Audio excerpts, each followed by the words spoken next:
அண்மை செய்தி. சென்னை பெசன்ட் நகரில் சாலை ஓரம் படுத்திருந்தவர் மீது ஒய்எஸ்ஆர் காங்கிரஸ் எம்பி மகள் கார் ஏற்றி கொலை செய்திருந்த நிலையில் அந்த கார் முதற்கட்ட தகவலில் BMW என்று தகவல் வெளியான நிலையில் தற்போது அது பென்ஸ் என தகவல் கிடைத்திருக்கிறது. விவரங்களுடன் இணைகிறார் செய்தியாளர் பாரிகார்த்திக். விவரம். சுதர்ஷன் இணைப்பில் இருக்கீங்க, விவரங்களை வழங்கலாம். வணக்கம். சென்னை பெசன்ட் நகர்ல தாறுமாறாக காரை ஓட்டி விபத்தை ஏற்படுத்தியதுல பிளாட்ஃபார்ம்ல படுத்திருந்த பெயிண்டர் சூரிய என்பவர் உயிரிழந்த சம்பவத்துல இந்த விபத்தை ஏற்படுத்தியது ஆந்திரா எம்பி மகள் என தெரிய வந்தது. ஆந்திரா எம்பியுடைய ஆந்திரா ஒய்எஸ்ஆர் காங்கிரஸ் கட்சி ராஜ்யசபா எம்பி வீடாமஸ்தான் ராவினுடைய மகள் வீடா மாதிரி தான் இந்த விபத்தை ஏற்படுத்தியது தெரிய வந்தது. சென்னை பெசன்ட் நகர்ல வசித்தவர் பாண்டிச்சேரியில் சொந்தமாக தொழில் நிறுவனம் நடத்தி வருகிறார்.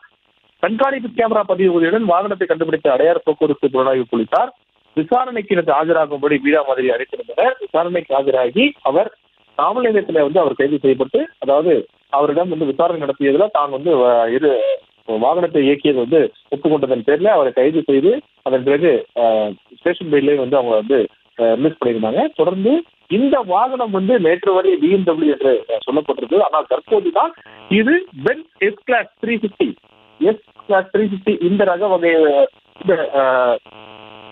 வண்டி அப்படின்னு சொல்லிட்டு தெரிய தற்போது அந்த விலை உயர்ந்த சொகுசு காரை போலீசார் பறிமுதல் செய்திருக்காங்க. அந்த வாகனம் தற்போது காவல் நிலையத்தில் வைக்கப்பட்டிருக்கிறது. தொடர்ந்து வீடா மாதிரியை எப்போதும் நாங்கள் விசாரணை கிடைத்தால் ஆஜராகும்படி அவருக்கு அறிவுரையும் கொடுக்கப்பட்டிருக்கு. தொடர்ந்து அவரிடம் விரிவான விசாரணை நடத்தப்படும் அப்படின்னு சொல்லிட்டு போலீஸ் தரப்புல சொல்லப்படுகிறது. தற்போது அந்த எஃப்ஐஆர் வெளியாகி இருக்கிறது. அதாவது யாரு கார் ஓட்டினாலும் அவருடைய பெயர் அந்த எஃப்ஐஆர்ல மென்ஷன் ஆகாம வெறும் காருடைய நம்பர் மட்டும் தான் அதுல மென்ஷன் ஆயிருக்கு. இது ஒரு பெரும் சர்ச்சையை கிளப்பியிருக்கு.